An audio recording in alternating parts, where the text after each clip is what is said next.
folks. This is a community dinner talk that was going to be on the road originally, and Craig canceled the road trip.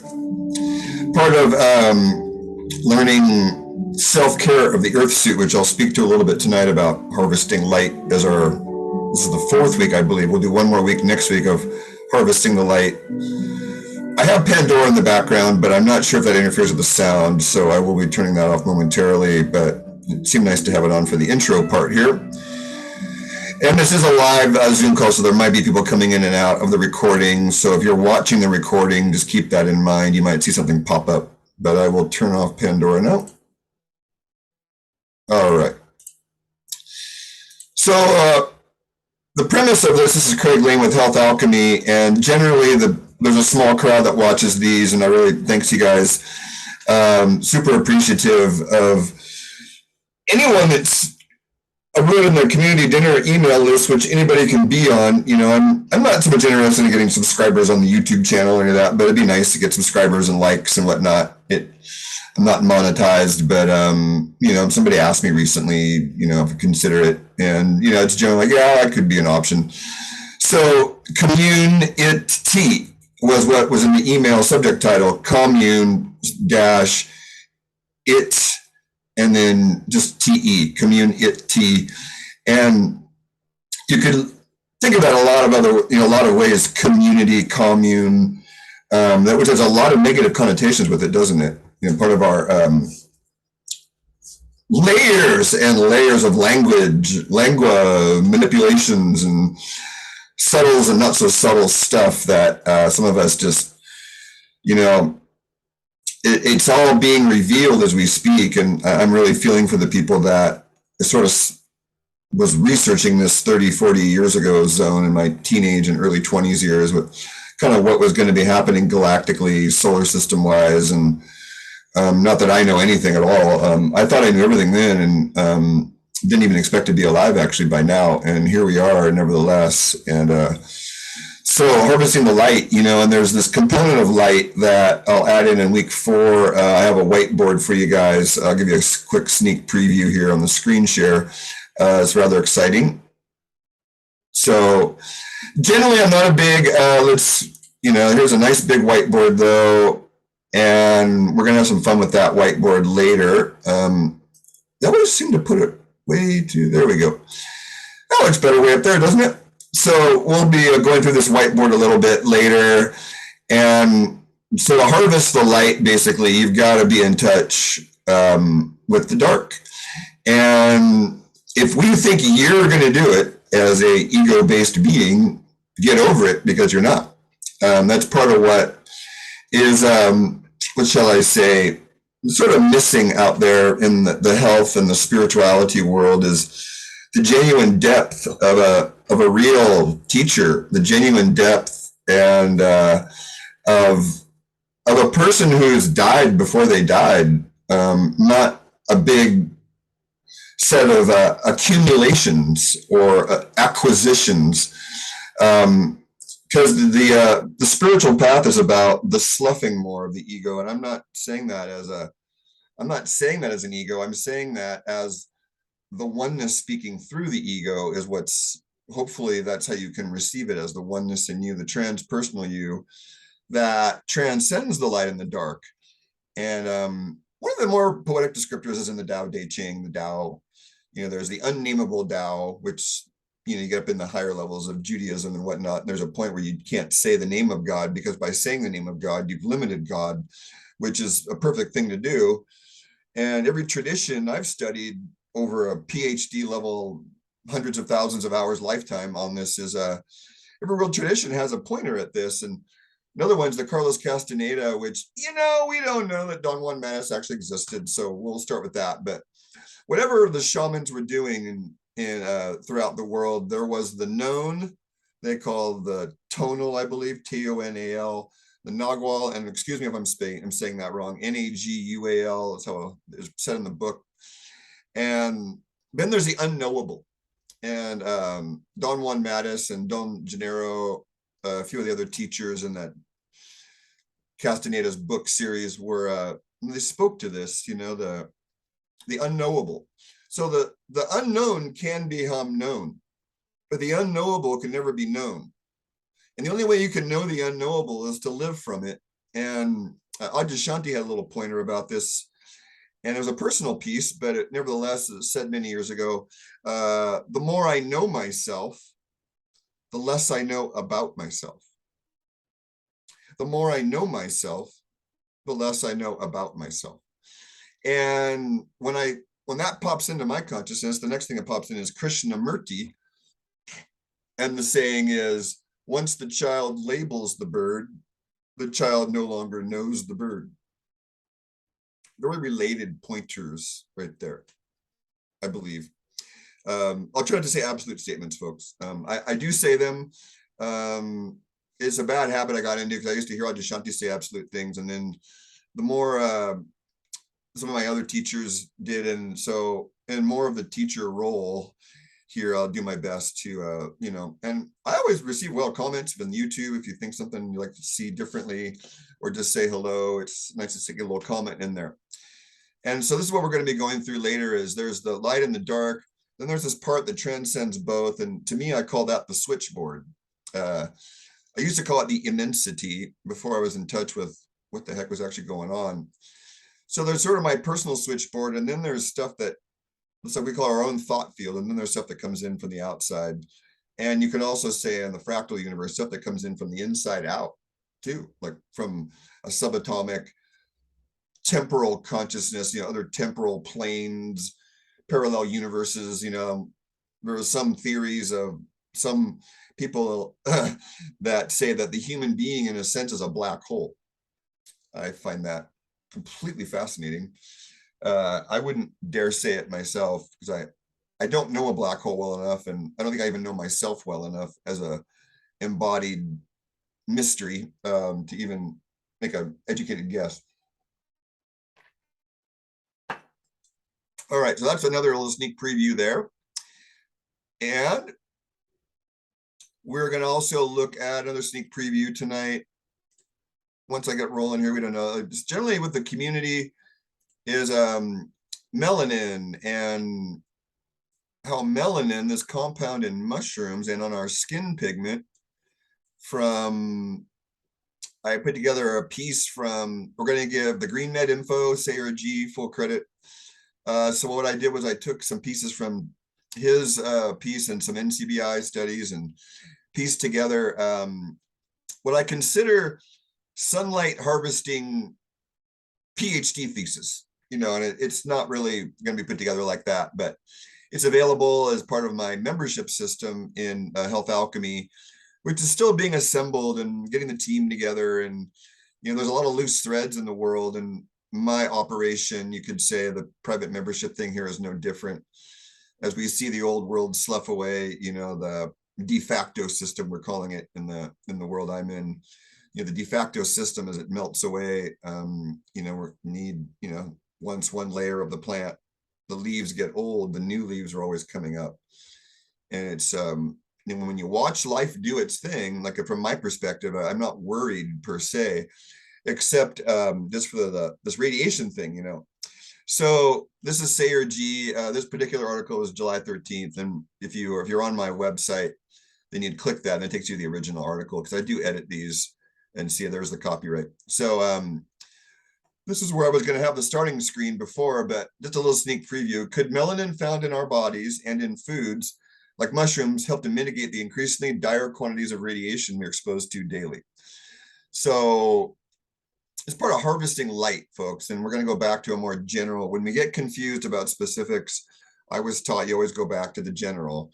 And you can go real general, like yin and yang, duality stuff, even like where am I stuck in the duality? Like, because inquiry is the magic trick of consciousness. And a lot of us, including yours truly, still learning the art of asking a true question.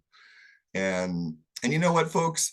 And there's even a deeper part that's more humble, and that's really surrendering to the transpersonal part that's coming through, because I'm not the doer, and to say, I'm going to let that thing run the show, and I don't even know what the heck I'm going to say next, because that's coming from another place that we would say speaking from the heart. And we know we're speaking from the heart because our mind is saying, I can't believe I just said that. because the mind is always in a plan. It's a masculine archetype actually to have a plan, and it's a feminine archetype to be in the moment, spontaneous. So one sort of, not that being spontaneous involves being unconscious either, but there's a certain spontaneity, like athletics is that way, and ideally lovemaking is that way, and surfing is that way. And I'm sure like a golfer's, when they're in the zone, they're not thinking about how they're going to hold their shoulder. I guarantee that, and I can tell you from 40 years of surfing that the best surfing is done when the mind is blank and there's just a sort of existence oneness with the wave, especially in that thing that they call the barrel. That I just talked to a guy that's just so adorable the other day. He's a grown man, but his goal in life is to get a barrel. And I can relate, when I was starting out, it was like the holy grail of surfing was to get in the barrel. And one of my first waves was Sharks Cove here in Santa Cruz. And there were barrels to be had out there, that's for sure, but they were fast barrels. So half the time, okay, I'm in the barrel, but the thing just passes me by because it's so fast. So there's different art of that, sort of being in that. And, if you're thinking about what you're going to do next, then the wave's already passed you by because that's how fast it's moving. So the light, okay, off the screen share here for a minute. And so we're going to start with the general, and then if anybody comes on the call or I get a text or an email, then we will take questions, but I don't think, oh my God.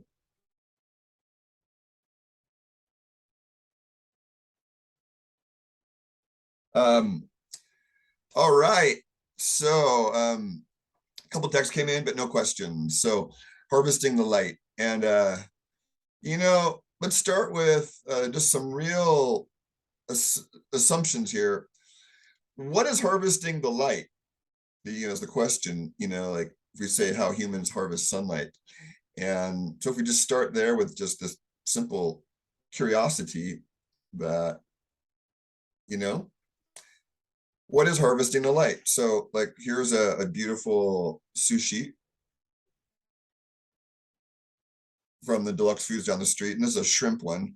So, it kind of fits in with this macrobiotic model, or, anti-cancer diet. You've got a really easy to digest protein, although there's some debate about whether shellfish is really the best idea. You can take that, but I'm going from a different place of just like where my body's saying it's okay. And so that's light right there, folks. That's one of the attributes that made this, especially the green part, is light. So if we talk about your basic elements, and boy, it sure would be helpful for some of you to have a whiteboard for this, but I'm going to just see if you can follow me, and we'll go to it if need be, if somebody comes on and asks. But that's why the crowd is generally better, because I got the discerning mind, the specific question guy, but generally when it doesn't, you don't want that around when you're trying to channel material. So harvesting the light, then light being, you could call it frenetic energy in some sense, like photons, photonic. And I think of E equals mc squared as a formula. Energy equals mass times the speed of light.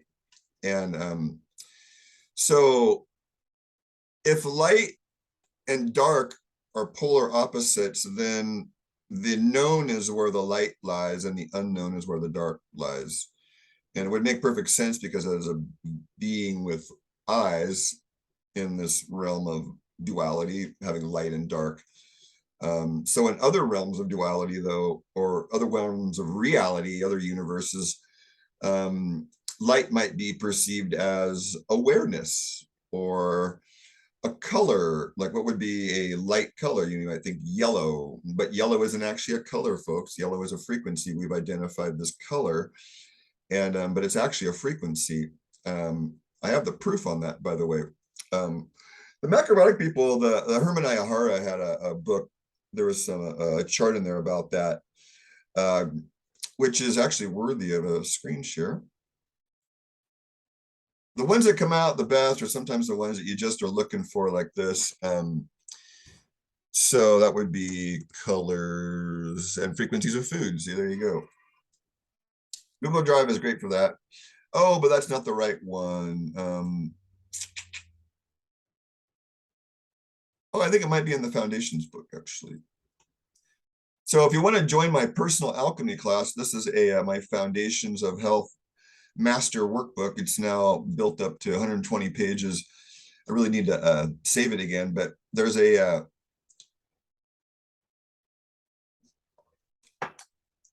basically, this was built up 10 years ago, and then I lost it in a computer theft with a dear girlfriend in San Francisco. And so, yeah, there's this is sort of the foundations. That's why it's called the foundations, because it's the foundations of what we need to understand, and that's part of it. So you having an experience instead of a concept. I'm still trying to find that.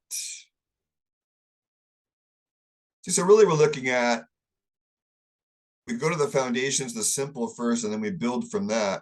And you can see there's elements listed in here. I can blow this up a little bit. As you can see, there's elements in here: oxygen, sulfur. And that's the point I'm trying to make, is that light, it doesn't have an element per se. And maybe that's not in here. I'm sorry, folks. I thought that I had it in here. Let's see.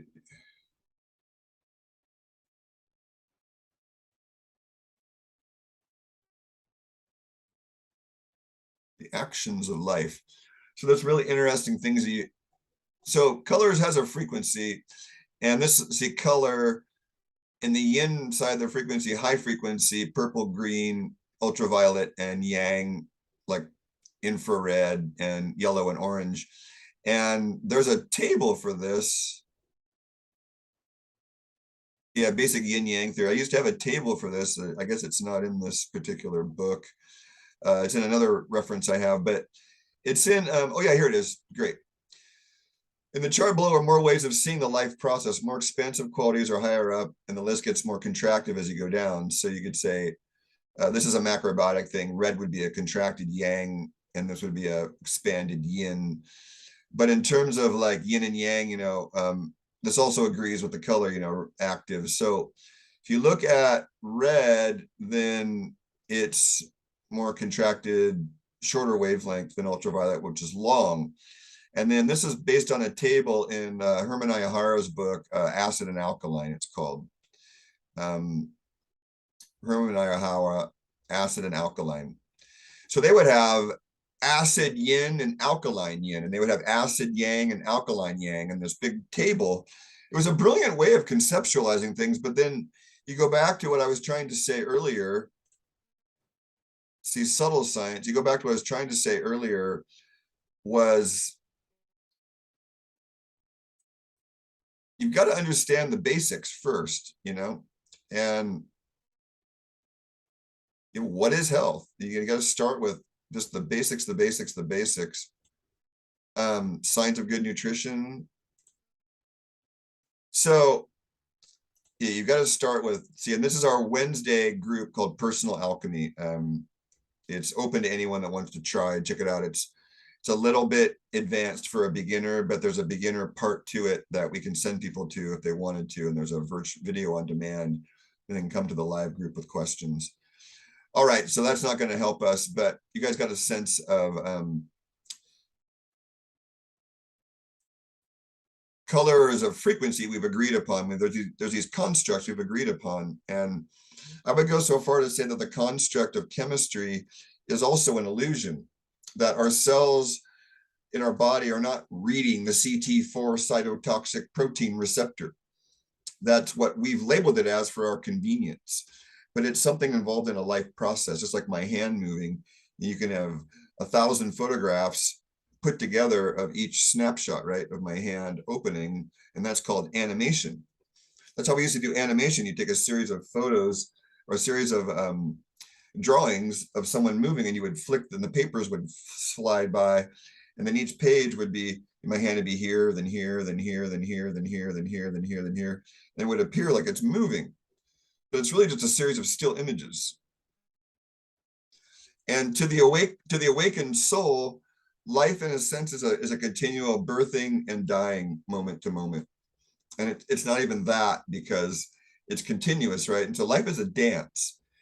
And there's a lot of ammunition, if you will, on the side, the argument that I'm making. It's just that I'm the first one, and a very few who call it what it is, which is we've been manipulated over into saying this is what the way things are when it's a concept. And at best, words and symbols are pointers towards reality. And so that's part of light, is to be clear. And the more we know life, as I Shanti's referenced earlier, the more we know ourselves, the less we know about ourselves. So the more we know life, the less we know about life, you might say. I don't know that's necessarily true, but I wouldn't bet against it, right? So I'm going to eat while I talk here because it's a community dinner. So we're on this melanin thing.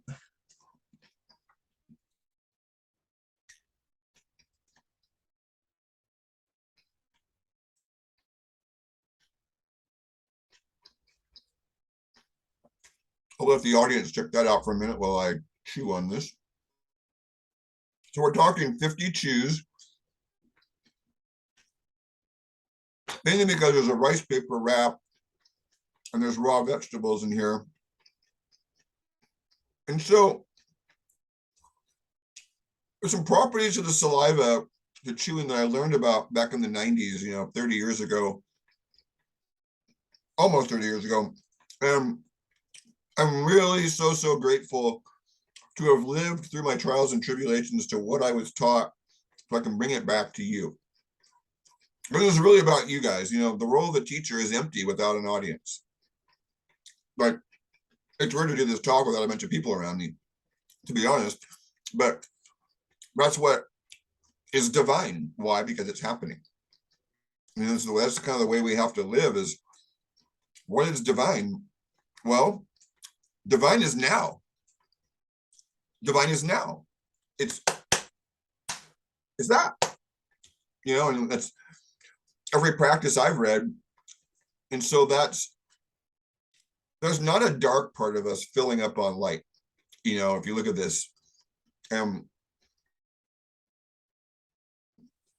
if you can't sit with yourself and chew and feel yourself becoming alive, then you're missing out on this thing with the parotid glands. Did you know that the salivary glands, the PAROTID, the parotid glands, have a protomorphogen, and this company Standard Process Incorporated, a protomorphogen, protein, PROTO, proto, think protein, or sort of brick or form, and then morphogen. So some of you may be watching this that may have watched the, well, it wasn't nearly as good as the books, but the Celestine Prophecy. I don't know how many books there were on that. Was there 2 or 3 or 4? And so the Celestine Prophecy, oh, fuck, I forgot the guy's name. Sorry, bro. There's a little movie about it, but they use the word morphogenic field in that. I never forgot that. And the morphogenic field, as they described it, is the blueprint that you grow into. Like, there's a Craig Lane blueprint. Think of it.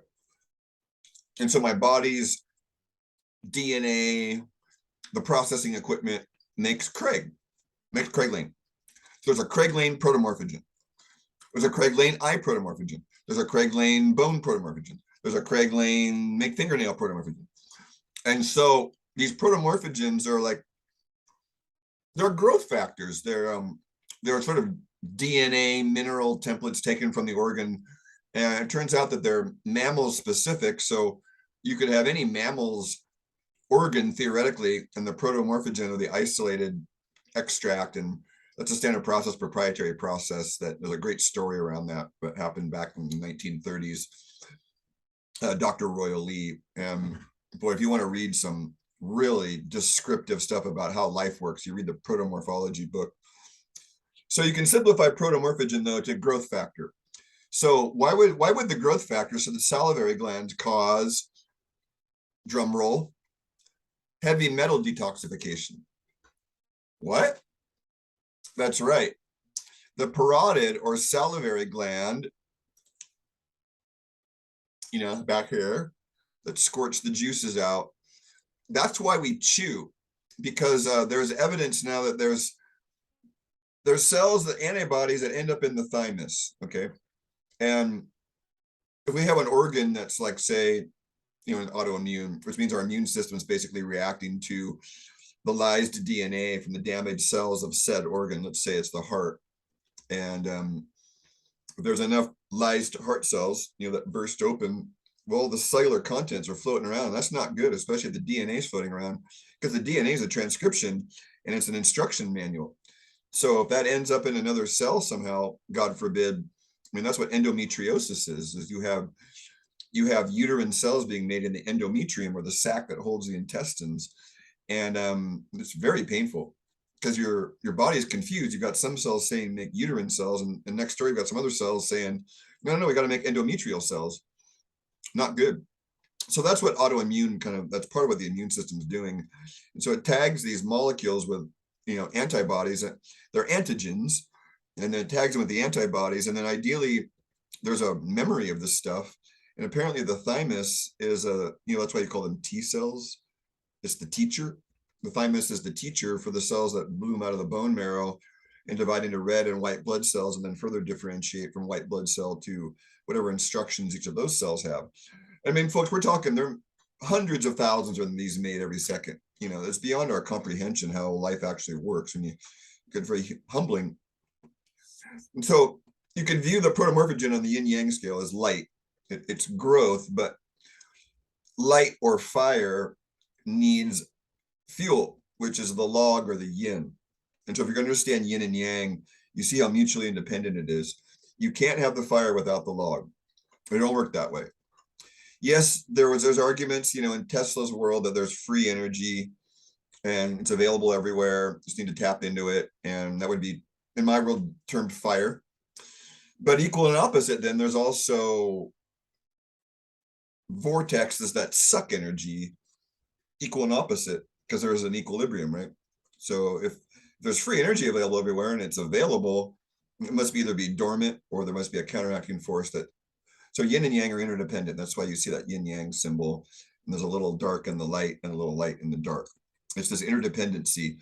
So that's step one. And that was my first class in yin yang, kind of focused on that in the 5-element theory, which is a lot of that's the cosmology of part of the Orient, what we call the Orient. But it goes back, these are all remnants of some ancient, very wise culture that they were speaking a language that basically each sound communicated something. So like Sanskrit was a much more intelligent language than English. I have an English minor from college, and it was my first bachelor's degree. I got a degree in business, and then English minor.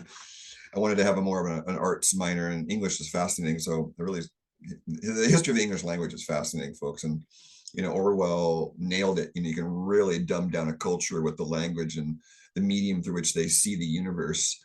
And, in English we use I am hot, I am cold. Boy, that really messes with your limbic system. In Latin, you say I have hot, I have cold, and it's a temporary passing state of being. It doesn't lock up your whole limbic system. Just speaking the words, and good morning, is another one. Like mourning, you're dead. The Essenes used to mourn when someone was born, and they would celebrate when someone died. I thought it was morbid when I first heard it, but then I understand why now. Is the world of duality. If you know how to work with the theater, it's pretty fun. You can minimize your suffering and maximize your happiness. But on the sine wave of life, there's just ups and downs. And I know the people in my path that said I could be happy forever. There's been a few of those. I just contracted, immediately, like, that's not true. It's not true for any being that lives in the world of duality. Yes, you can maximize your happiness, but there's a sine wave of cause and effect, and we're asleep and awake, and that's what I'm going to go to in the harvesting the light here. So I wanted to give that backdrop on yin and yang, and not digress too far tonight.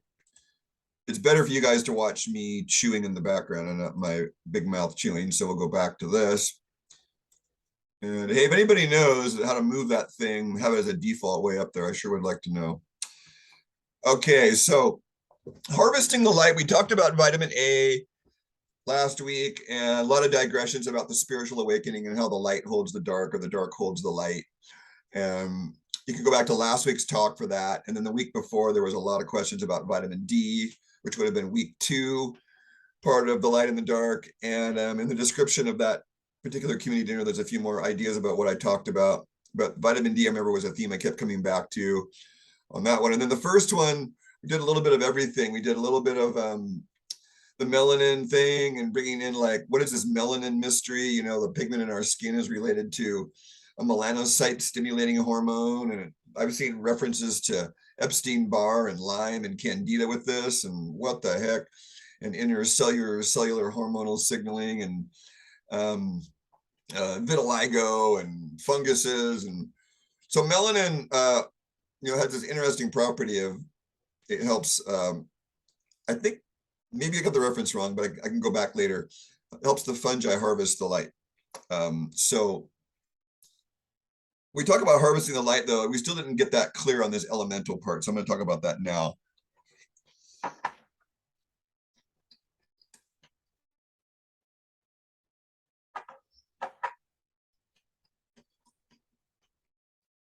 As I chew, I hope that really makes a lot of people. Maybe we should edit that part out. I may want to be my editor. All right, so it's first few chews. It's hard to talk at all. So plants do this. If you look at the side screen here, plants are growing up towards this thing called the sun. And I've been growing plants year round for 20 plus years, maybe 26, 27 years now. The 90s are iffy. I know when I went to Mexico, I left my plants at my mom's and my mother's, and when I was in Mexico, and they took good care of them for me. And I don't remember what time in the 90s. I finished my herbal medicine studies in 96, so I must have put together some of my plants in between 96 and 2000 when I left. Because I had neurologically healing herbs, and I knew enough to know that I needed these neurologically healing herbs. And so I think I was growing Goticola and Bacopa back that far ago in 95, 96. And so plants take in the light, and there's a diagram for this. I don't want to digress into another diagram, though, but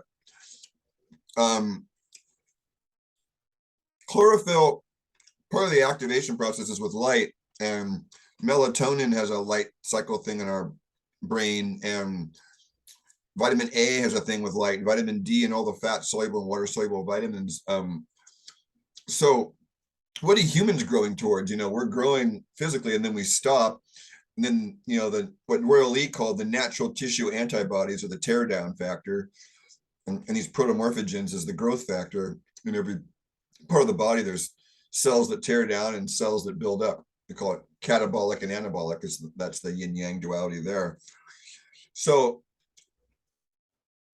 you have to sort of bear with my digressions here, because we're looking at something that it's better to go slow with it and take a breath and feel what's going on instead of thinking what's going on. Because when we get something down in our heart and our guts, then we get it forever, because it's already there.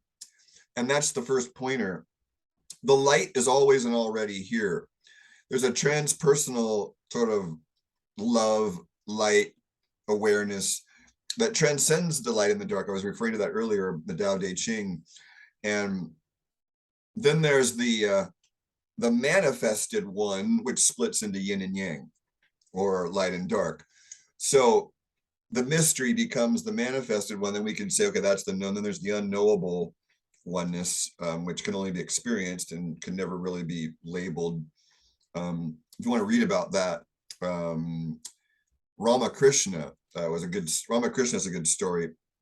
His life, he yearned for the mother, the great mother spirit, and he would try to describe his experiences in samadhi, or you could just say in the transpersonal oneness that we are. He would sort of melt into it, and then what we would see on this side would just be a guy that would be either smiling or some beatific glow around them, but there wouldn't be anything going on. It would just be a person sitting cross-legged or however they're sitting. In India, it's generally lotus, but in America, we might do it more in a chair. And we call it escape to the movies, right? When you're in a good oration, there's a good story. You forget you're sitting in a chair, you forget you're laying down, whatever you're doing, and suddenly you're one with the movie. That is what I refer to. That's a way to understand, if you will, or oneness with your tennis match where you forget you're playing because you're so into it, or oneness with your partner. The sex is so good that you forget that you're a body that's separate from that other body. And that's actually the experience I wish for anybody that's making love, is they can melt to that point where they don't know whose skin is whose. The most tender, delicate, blissful baby bird, beautiful moment that a person can have is that realization of, I had it many times, is melting. And it can be very addictive. It's kind of where the hormones are built there, and it is sort of, it builds the being up. I call it the castle of cheese where it gets built up. But I digress. So I keep getting guided to take this back to the chart here. So what you see on the chart there, just to explain it, is there's the duality of the world. On one side, you have the attributes of yang or light and the attributes of yin or dark. You can always make an argument about yin and yang. You can flip stuff around, and it's very malleable and not absolute at all. The thing about yin and yang is it's describing a process conceptually. If you understand that it's doing this and it's not static, then it starts to make a little more sense. And for example, the awake, the asleep, that's a good place to start. That's why I have that first on the chart here, is because that's the soul process, folks. If you want to break down what we're doing here, on a most base level, is we come in on some level agreeing to be asleep. You may not like that, you may not agree with it, but if you sat with it like I have long enough, it really starts to make sense. That's what's actually going on. And it's a little terrifying to realize, like, wow, my life isn't totally. Let me see if I can move the light around here a little bit. That's a little better. There's a shadow, it looks like, on my face. All right, and so we're awake and we're asleep, and we're awake and we're asleep. And what I would call a trigger is over here on this side, right? So we'll get the text out, and let's put that in yellow. Oops, text. That's a trigger is on this side, or that's really hard to read. Let's do red over that. That's a trigger.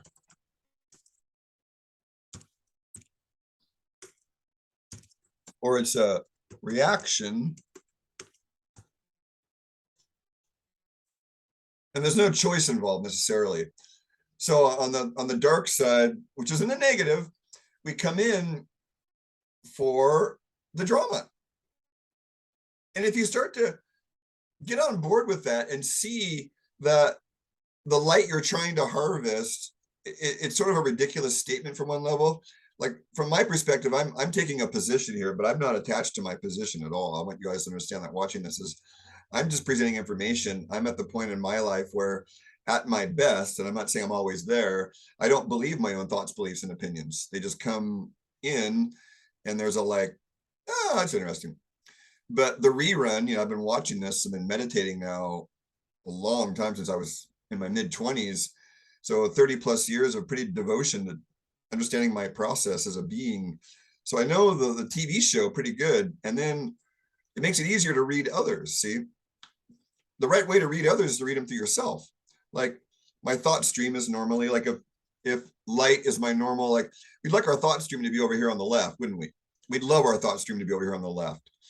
Flowers and sunlight and jumping off waterfalls and beautiful men and women playing and children laughing and old people giving others advices and valuing their wisdom and their, and their frailty and their returning to their childlike nature.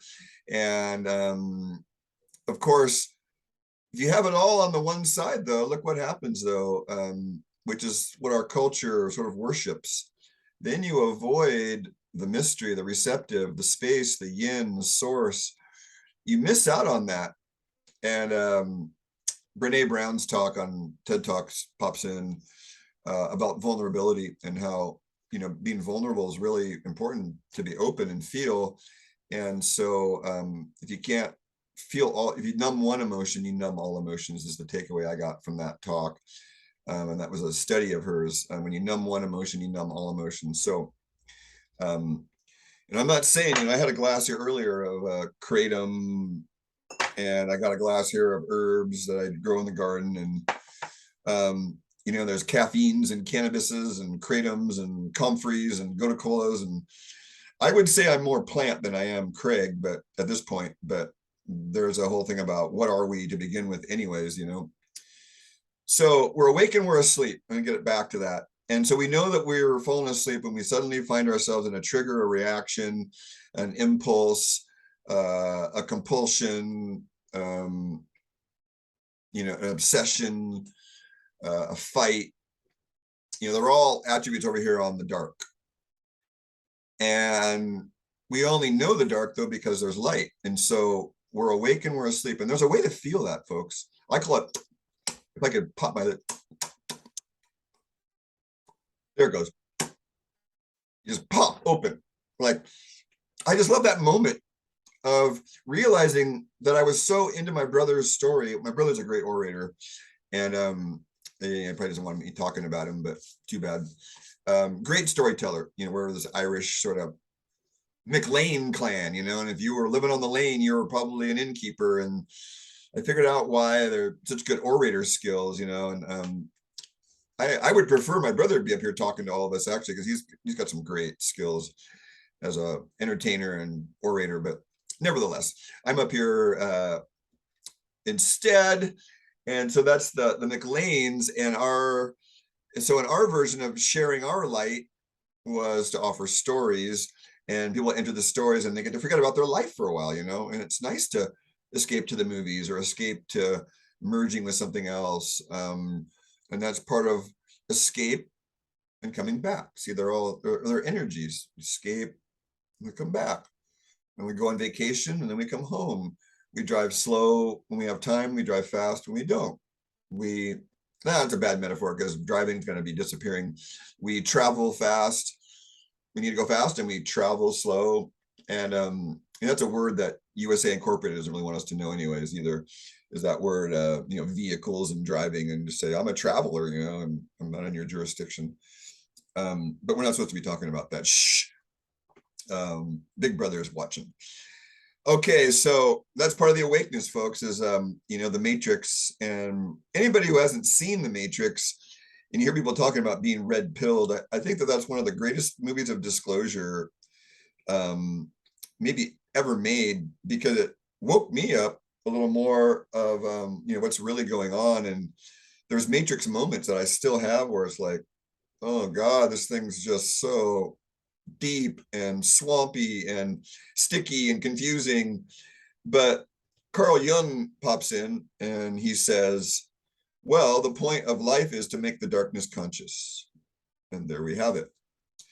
I would make an argument that making the darkness conscious may be one of the reasons why I came here. I can't speak for the rest of you.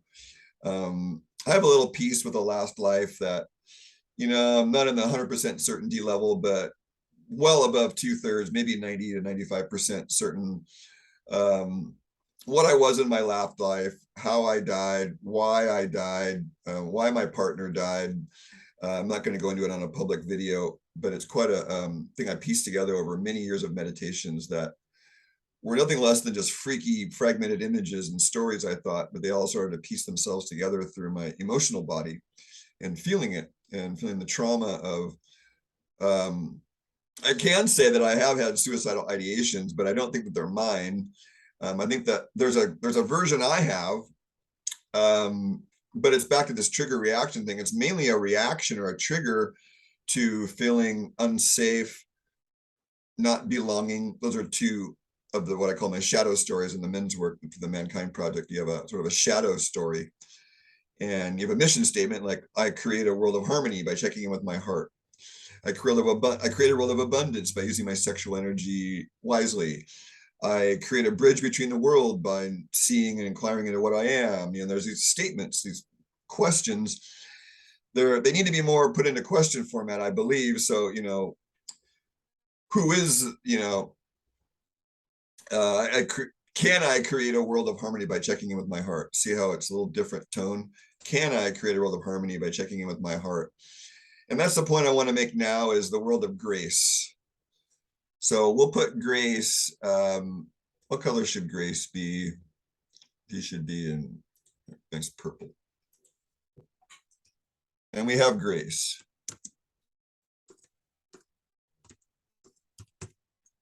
So grace is the one that transcends them all, folks. That's where we're either awake or we're asleep. And grace is kind of our determinant of that. We're either awake or we're asleep. And we don't get to decide that. That's the humbling, that's the very humbling truth that we end up with, is we don't get to decide if we're awake or asleep.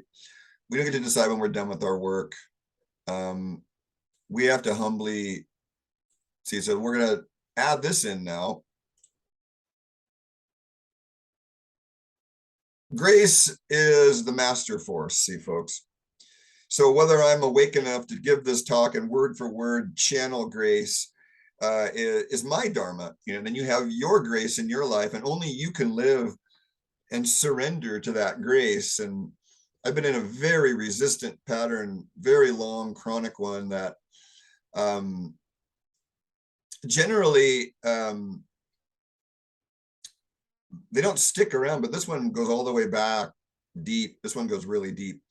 And the circumstances in my life have led me to look back at and so today was what is it going to take? Another skillful question. What is it going to take for me to feel more comfortable in my body with whatever this is? And then there was this sort of a lean forward, is the way Adyashanti used to put it. There's sort of a leaning in versus a leaning away.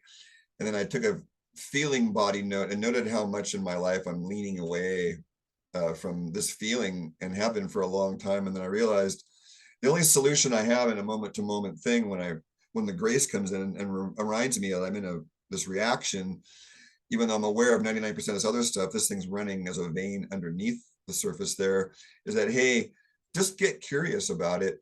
And because I'm already curious about it, is the sense of it. So it was like my broken neck and all the PTSDs I've had of brain injuries and emotional traumas. And I mean, folks, I'm not proud of it, but I've been with my fair share of women and broken a few hearts, I'm sure, and had my heart broken more than a few times, to the point where, a couple of weeks ago I mentioned it. I won't say how many, but I got crushed a few times, and it was on the ground, crying, fetal position, want to die. There's no one else. The love is so, the attachment maybe is so strong. And so I digress again. So part of that is attachment is another way to suffer, just as repulsion. They're both the same thing. They're a desire. I don't want is the same thing as I want. It's just a desire in reverse. And it's very convoluted and a very subtle world. That's why people like me, when there's a point for everybody, when you get to a certain point in your journey, you realize I knew this was give back time in my life. I did a reverse retirement. I took out student loans. I got a lot of scholarships because I was a bright child and a bright young man. I worked just enough and milked the system just enough, used the system enough to have a really good, before age 30, man, I used all my youth up then. I didn't want to wait till I was retired to be able to go travel the world and surf. I did all that before I was 30, 35. And then I knew that in my 50s, into my late 40s and 50s was going to be my give back time. And I'd be able to share all the stories of my early life. So when you have experiences, I was talking to a friend and it was like, hey, I knew everything when I was 20 and now I'm 57 and I know a lot less. And part of that is when you know everything in concept, and then you got to go live it out in the dualistic world, and you find out, and that's what makes wisdom wise. Is, to me, it's some abbreviation of light. If you have the memory for it, and you still have the light, and you can share the experience with others. Not that an Alzheimer's patient per se has no value, because I believe there's a universal memory. Like I said, I called it the switchboard. The Akashic record is another woo-woo way they put it. Akashic, AKASHIC, I believe, Akashic records. It's like the universal memory of God, the divine. I won't use the word God, just the divine, if you want to generically put it. So a how-to part now could come in of, so Craig, it's all well and good, but it doesn't help me. And that's a very relevant statement. So how would you harvest the light? Well, one way is if the light that you seek is always and already present, then a good question might be, how is it that I'm unenlightening myself? How is it I'm unenlightening myself?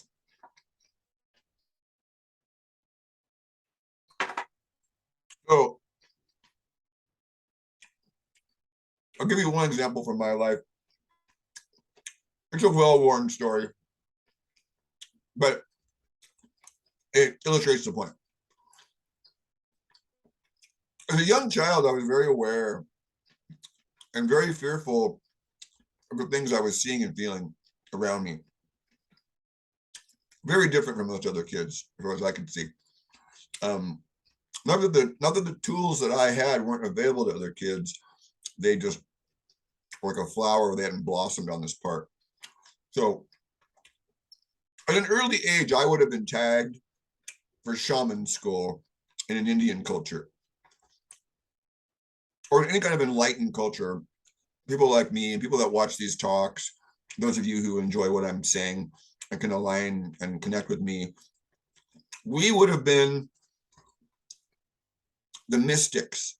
We would have been the shamans, the healers, and all of the variations of the magician energy. There's the warrior quadrant on the medicine wheel, and that's meant for some people to go the worker or the warrior. Some people go the quadrant of the magician and all the magician realms, which includes comedian, advisor to the king, the fool, the coyote energy, somewhat the trickster, the shaman, the witch, the warlock. It's all the setting sun. It's the west and northern hemisphere, the setting sun. And then you go up to the north, and that's the sovereign energy. We won't use king, but in the men's world, we call it the king energy. But in the multi-genderal world that we're in, we'll just call it the sovereign energy. And really, the sovereign energy is the energy of how well are you managing the big picture of your life? How well is grace managing your life? And that's where the trick comes in, is grace is already managing your life well. And in my case, next level down is I judge it. So for me, but I digressed a long point. I'm going to miss the point here. That's where the audience is generally helpful. So I'm going to get back to this. So for me, there was this process of realizing, back to the chart, is I'm awake in certain moments. I'm aware and I feel clear. And then I'm asleep in other moments. And then it's like if there was this much awakeness, then there was this much asleepness. So if there was this much awakeness in the pen here, there was that much asleepness. And that was kind of like a humbling realization early on in my journey in my 20s, when I'd had my sort of experience of God at age 25. God, divine, pure love, awakening, born again. You get, there's all kinds of words for it. Virgin birth. That was where the divine self broke through and gave my ego an experience of pure love, which, it just changes a person. And then I was awake and the light lit up. And then there was a series of events for the next 14, 15, 16 years that revealed the nature of reality to me and tore down the structures of what had made me, if you will. And so I found that on my trajectory of getting older, I was more awake than I was asleep. And then it took a girlfriend about 10 to 15 year ago range that sort of knocked my socks off and challenged me and says, "You're not awake as you think you are." I fell in love with her. Anybody, because I've been sitting in the teacher's seat a lot in my life because I'm willing to sit in the role of saying I don't know and even being vulnerable and being a fool, which is Kramer in Seinfeld is the classic fool role. You can argue that George is too, but see, Kramer has a lot of wisdom, see, and that's associated with the king's wise man was often the fool. The Merlin was not necessarily the fool. Now, Merlin's not a name, it's a title. So if you attain the title of Merlin, then there was another, maybe a person that was in your magician realm, but they were the entertainer. And the entertainer would also be with all the other people in the inn or the king's castle, the naked, I don't know if there were naked men and women dancers. There probably was. I don't know. If it was male dominant, maybe not. But I like to think of a more equalitarian world where they got naked men and women dancers. You got dancing, you got music, and you got strange instruments, and you got strange animals probably they're bringing in, and different lighting effects, and all kinds of fun stuff back in the day. So more awake than asleep. And that part of me, this grace part, was like, wow, this person's going to make me grow. And I mean, to this day, we're not together, but we're still, solid. And like, we're family. That's the way it's going to be till I take my last breath. Kind of, she's just that important of a person in my life. And so it challenged me to seek deeper in myself and to let these asleep, dense, sticky, confusing places come out. And then the void often presents itself, and that's why that's there. The void presents itself because behind the void experience or the dark night of the soul is the mystery, the source, the dazzling dark reveals itself. And but it's often not until we can get sort of ground to a flower is one way of putting it, where we're going to be receptive to that. So one thing you can do is do yoga with sincere intentions that you want to wake up or that you want to be more awake. Set a sincere intention every morning to say something good about yourself in the world, for a few minutes, maybe 3 times, find 3 things to be grateful for. That's what I do. Even if it's just I'm laying in a warm bed, I'm breathing, and I feel a sense of aliveness in my body. Or that even the fact that I'm aware of those things is another great place to go. Another way to, at the end of the day, finding 3 things about the day that you're grateful for, and finding some other ways to get into that energy of do a breathing exercise, do a little yoga before bed, do a little qigong, watch some of my videos. I've got a YouTube channel that, debatably, if you just put on one of my videos in the morning and one at night, it would take you 3 or 4 months to get through the entire video set on my YouTube channel. And then if you run out of those, I've got more that are unlisted that anybody could watch. So it's a way to get yourself in a positive space. Joe Dispenza really speaks to this well. Dispenza, Dispenza, I believe. So this process of being awake, and if you can imagine, like, you become aware that you're sitting in a chair after, that moment in the movies where you pop, and wow, I was just gone. I had escaped to the story of the movies, and now I feel light and smooth. And if the story involved, feeling confused or dramatic, or sometimes movies or stories will do that, and then suddenly it's like, boom, oh, I feel so much lighter. I feel clearer that this was just a story. Well, guess what, folks? The same thing happens in the soul. We wake up and suddenly, wow, like when I fell over backwards doing a yoga pose, forward bend, I came up and got dizzy and fell over backwards and conked the back of my head. Well, that's still even hurt a little bit. It was 10, 20 years ago. Knocked me out of my body, literally, and I was floating above my body. And that's the point. It was clear, discerning, beautiful, unrestrained joy and limitedness, and concern and curiosity for why I was also on the ground down there.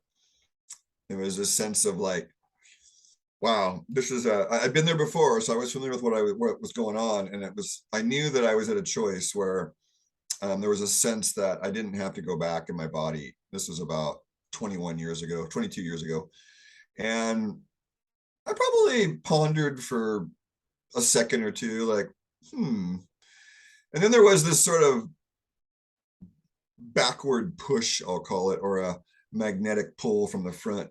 I don't know which it was, but I was sort of drawn back in. And then next thing I knew, I was on the ground and severe headache. And, I've hit my head hard many times, folks. And I'm really grateful for the Standard Process Company and their autoimmune brain protocol and Bacopa and Gotacola and all this light. So I'm working my way down the list here a little bit. We've kind of been through, what do you mean by the one and the many, Craig? Would be a good question I would ask if I was in the audience. So the void, the dark night of the soul, the void. So you have to have a void for something to be in it, right? So whether you have one thing in it or the many things in it, like this bowl is a void right there, right? And so this is the one that rests in the bowl. See, this cup is a void, and the liquid is the one and the many that's resting within the cup. See, so that's the duality of. So when we become aware and we split into this and other, that's the beginning of suffering. That's the genesis of suffering, is to get fragmented. And the word there is identity. We get identified as a cancer patient. We get identified as a hero. We get identified as a man with a penis. We get identified as a transsexual with no whatever restrictions whatsoever. I don't know what I am. We get identified as a doctor. We could get identified as a sex addict. We get identified as shameful and unworthy of love. We can get identified as I'm stuck in grief and I can never let go of my ex-wife who died. Or wife who died, wouldn't be ex. So these identities are where we sort of camp out on our path of expansion into the infinite, and it's okay.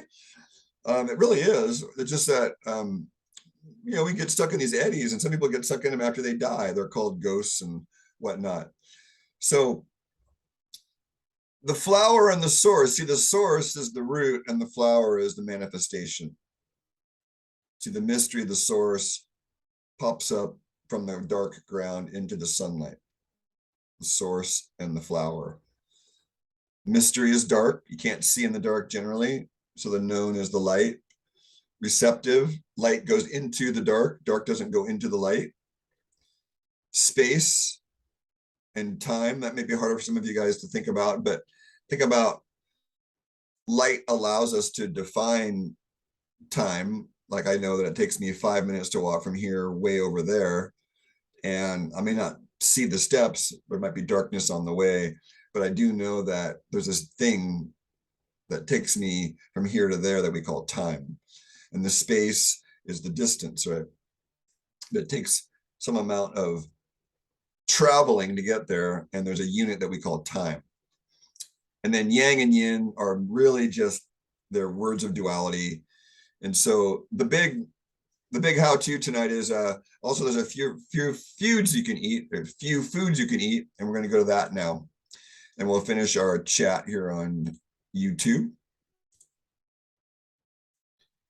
So mushrooms are one, and based on this article, the melanin's biological role in the human body may extend far beyond simply protecting us against UV radiation. That's why we get tan, folks. That's the melanin, and it protects our cells against the UV light.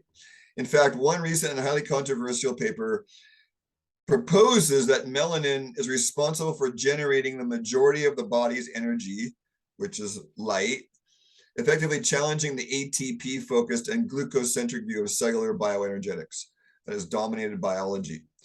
And thank you, Sayer G. And each of these are hyperlinks here. So if you're in the article, you can go to his, the many different hyperlinks he has in his articles here. It's very well done. So how do you get melanin? Okay, well, first of all, there's mushrooms. And we're going to go, if you want to freeze frame the video to read this, you can do so. I'm not going to go through all of it. So I'm going to give you the last part. And then next week, we're going to go over this, how do humans harvest light, and this last part of the article. And that humans, and actually we may be able to harvest light, and that'll be the last, the final finale. So there's chaga mushroom. Mushrooms in general are great.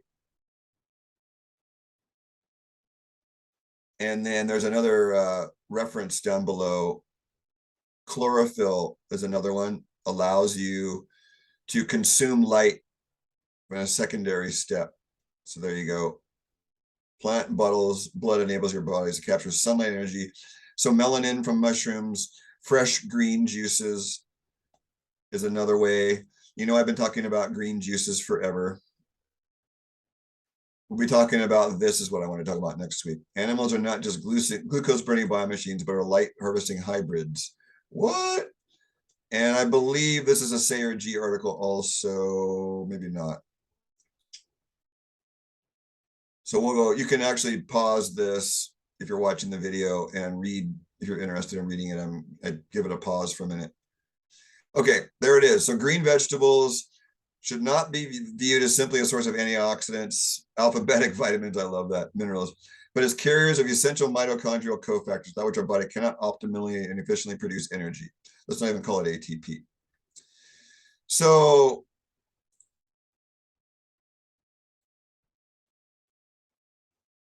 they're a source of vitally important biological useful information. So there you go. And there's another, see, great, he's biophotons, see, made from light, communication. So I'm trying to find the practical part of this. Sunlight is another one, obviously. And the vitamin F is something that you don't hear a lot about, but I believe flax seeds or flaxseed meal before going in the sun, if you're having common foods, that's what's in the standard process product, Cataplex F. I take that product. I don't want to carry around flax seeds with me. So Cataplex F from Standard Process, you can buy it on my website actually. And that's I haven't taken a sunscreen on my skin, and well, I've used aloe. Aloe works very well if you do a couple of layers on, like paint a layer on, let it dry, paint a layer on, let it dry, paint a layer on, let it dry. And I went and surfed for almost an hour and didn't get burned with that method, which I didn't have my Cataplex F with me. All right. So I guess we have green juices, mushrooms, sunlight, vitamin A rich foods, and vitamin C rich foods. And this is what we're going to be talking about next week, is this melanin biochemistry and all of its, see, the interplay between melanin and UV radiation is complex. So there's all kinds of questions about, look at that, folks, tyrosine's an amino acid that gets made into thyroid hormone. Rather interesting connection there. And there's the energy source for the cell beyond mitochondria. So see, this is a fairly recent article. When was this one sourced? Can't see the date on here. So you're looking at a lot of questions, you know, see, cell biology is based on glucose as the main source of energy, but we don't know that for sure. It's another assumption. The role of melanin to disassociate oxygen from water to treat retinopathy. So see, there's a lot of sources here at the bottom that one could look up about how humans harvest light. So we're going to let that one go for the week. And if you have any questions, concerns, anything you want me to talk about, there's some set of talks coming up after next week. I haven't decided on a theme yet. And generally I just sit in a nice quiet silence and different points of the day and let that come through. So if you have any ideas, I'm definitely into talking about what people want to hear. And thanks for participating and watching this video. Live audience was me, but it's nice to be in the room here and share some PowerPoints and let you guys watch how to harvest light. And we'll continue this into the live discussion next week.